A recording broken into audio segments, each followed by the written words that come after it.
Faly miarabantsika rehetra izay mihaino sy mandray ny vatsim-panahy amin'ny alalan'izao fifandraisana eto amin'ny Fiangonana FPMM Juna amin'ity maraina ny Asabotsy 28 ny volana Novambra 2020. Ny fahasoavana sy ny fiadarana avy amin'Andriamanitra Raitsintoa, ilay nahary ny tany sy ny lanitra ka nanome an'i Jesosy Kristy Zanany no omentsika voninahitra amin'ity maraina ity. Hivavaka isika.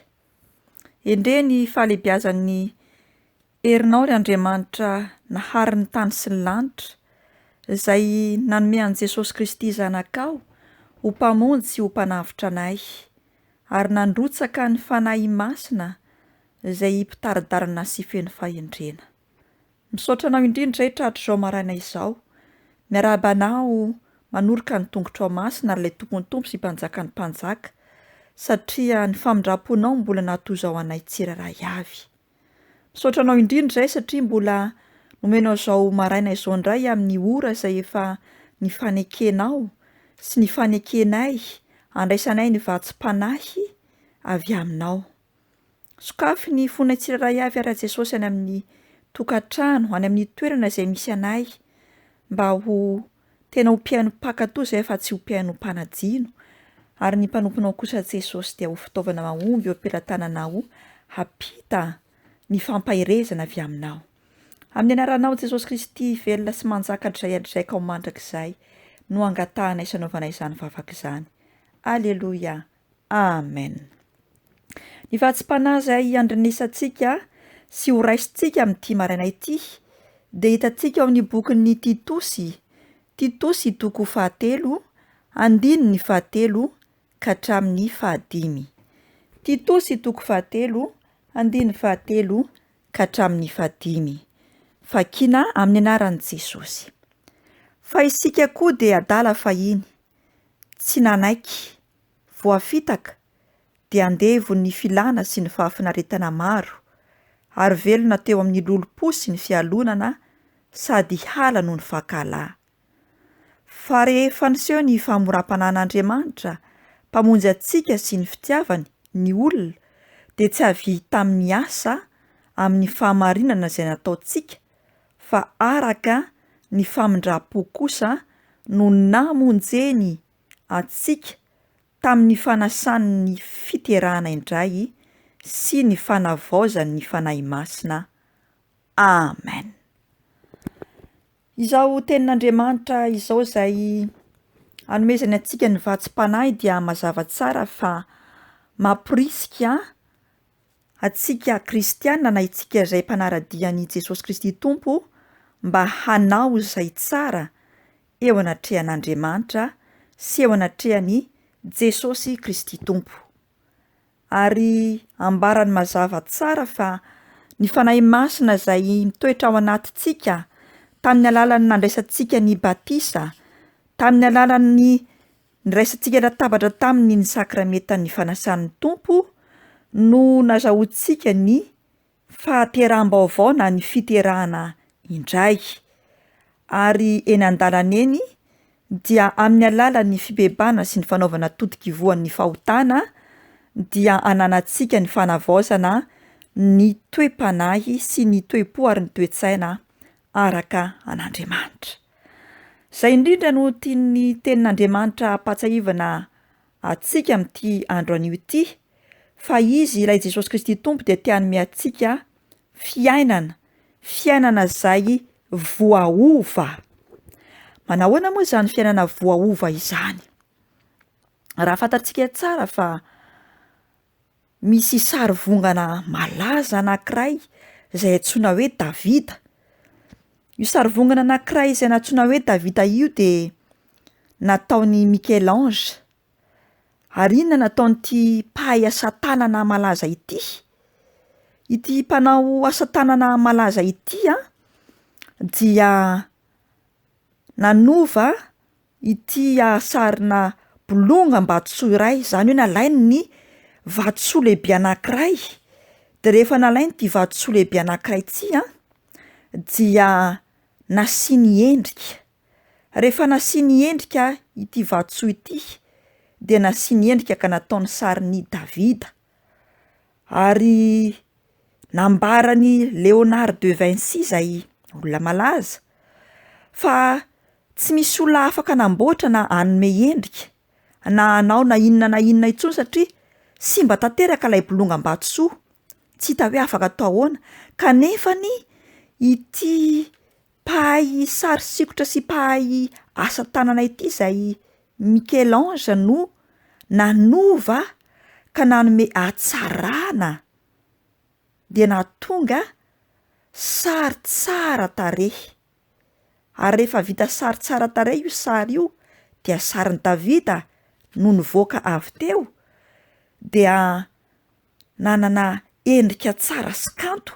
Lay bolongam-batosoa dia nahazo sarin'olona anankiray izay manana haavo maherin'ny 4 metatra, ary izany sary sy hatsarana izany dia mbola hita any amin'ny toerana any Italia, any amin'ny faritra atao hoe Florence. Zany ohatra zany koa dia mampatsiaro ny tantaram-piainantsika tsiraray avy. Mety ho tsapanao angamba fa simba ny ratsy ny fiainanao. Fantaro ary fa amin'ity andro anio ity fa tsy very tanteraka tsy akory ny mahainao anao, fa mbola misy vahaolana, mbola misy azo atao, mbola misy fanavaozana, ary Jesosy Kristy mihitsy ny te anova, te hanome fiainana vaovao ho aiso anao. Izy irery ihany no afaka manova ny fiainantsika, izay matetika loatra no simban'ny fahotana, ny lolo-po, ny fangidiana, ny zavatra maro samihafa izay mampisaraka antsika amin'Andriamanitra. Tsy izay rehetra mampahory antsika sy mampahory ny hafa, ary indrindra ny manameloka antsika. Ahoana ary no azahoan'i Jesosy Kristy Tompo manova ny fiainako sy manova ny fiainanao? Hoy angamba ianao, miezaka ny hanatsara ny tenako na ny tenanao mandrakariva, izaho sy anao, fa tsy nisy vokany izany. Tsy mahagaga nefa izany. Tsy manatsaratsara ny toetrantsika i Jesosy Kristy Tompo, fa manome ary te hanome antsika fiainana vaovao. Rehefa manantona azy amin'ny finoana sy ny fahatokiana isika, amin'ny alalan'ny fibebahana sy ny fibaboana isan'andro, dia mazava ho azy fa rava ny hevitra izay mampisaraka antsika aminy. Tonga manana antom-pisiana vaovao sy fanindriana vaovao, ary hery vaovao hanatanterahana ny tsara isika. Noho ny herin'ny fanahy masina izay mirotsaka ato anatintsika rehefa angatahantsika isa-tsegondra, isa-minitra, isan'ora, isan'andro izany fanahy masina izany. Ary izany fiainam-baovao izany no manova antsika ho tonga olom-baovao. Arak'ilay tantara ny Davida ny Michel-Ange teo izay maneho ny fahaizan'ilay manefy azy, dia afaka maneho ny herin'ny fitiavan'Andriamanitra ihany koa ny fiainantsika izay efa voaova. Mamonjy izay mino azy Jesosy Kristy Tompo ka manome azy hatsarana vaovao, taratry ny toetrany izay fitiavana sy fahazavana.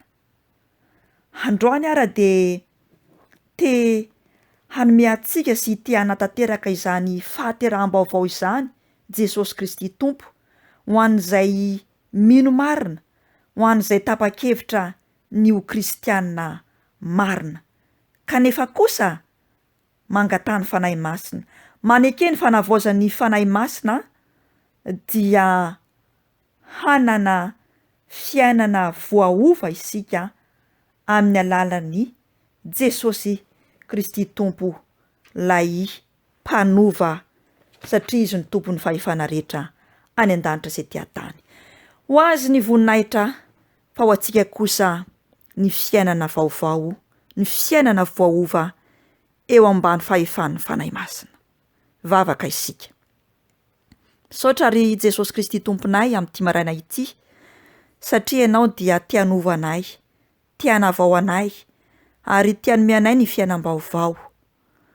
Mangataka aminao zahay Jesosy io, mamindra foka mamelà heloka, ary de diovy amin'ny lalàna tombony azo fijaliana, mba ho motsamitsanonao avokoa zay rehetra tsy anao aty anatin'ny fonay, zay rehetra afaka mangidy tsy fakam-pahotana, zay rehetra hevitra mampisaraka anay aminao, ka mahatonga anay tsy hanana fiainam-baovao sy fo vaovao. Manaiky izay ny hodiovin' ny fanainao masina, manaiky izay no havaozin' izany fanainao masina izany, ary dia amboary mandrakariva tahaka ilay vatosoa tsara endrika. Amin'ny alalan'ilay tananao feno oratra dia mba ho tonga olom-baovao tokoa ny zahay, anaram-baovao, izahay tsiraray avy, de ho fantatray fa efa lasa ny zavatra taloha, indro tonga vaovao reo ao aminao Jesosy Kristy Tompo, de hanananay ny toe-panahy vaovao, toe-tsaina vaovao, toe-po vaovao araka ny teninao. Manaiky izay Jehovah, manaiky izay Jesosy Kristy Tompo, manaiky izay fanahy masino, ny ho avaozinao satria te hanana fiainana vaovao sy fiainana voaova tahaka ny vatosoa izay mamiratra tokoa rehefa voasasa ilay ranao soa teo ambony hazo fijaliana. Ny fiainanay ary manomboka amin'ity androany ity de ho fiainam-baovao eo ambany fitarihan'ny fanainao masina. Raha izay Jesosy malalo, ho voninay hatry ny anaranao ririany, ny fahavelomanay. Aleloia! Ho anao ny dera sy ny hatsara ny voninahitra mandrakizay, ny tontolo ny andronay kosa sy ny